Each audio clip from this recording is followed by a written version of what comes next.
Elle est l'une des révélations littéraires de cette fin d'année 2019. Avec son Bal des Folles, Victoria Mass a su se faire un prénom.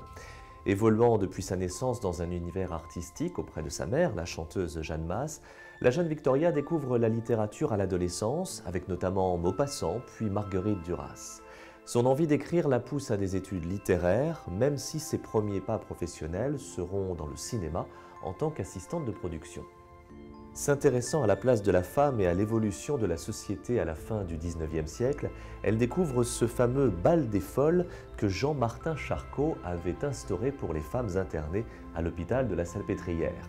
Là, une fois par an, la bonne société parisienne venait danser avec ses démentes costumées et grimées. Comble du voyeurisme, mais aussi véritable exercice thérapeutique, ce bal était l'occasion pour ces pauvres femmes de sortir de leur isolement au cours d'une soirée, mais aussi lors des semaines la précédant. Prenant prétexte de ce fait authentique, Victoria Mass a su plonger au cœur de la personnalité de ses personnages, se focalisant sur trois femmes, Eugénie, Louise et Geneviève, que nous allons suivre pendant tout le roman, chacune avec son histoire, ses fragilités et ses résistances.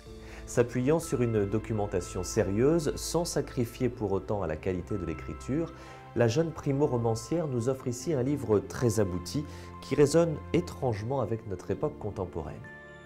Dans ce Paris des années 1885, en pleine évolution, où les plus faibles sont laissés de côté, le roman interpelle sur la place des femmes et le rôle de la médecine, à une époque où les asiles étaient aussi la possibilité de se débarrasser de ceux que l'on jugeait différents. Un sujet passionnant et un livre très réussi, Le Bal des Folles de Victoria Mass, c'est son premier roman, est publié chez Albin Michel.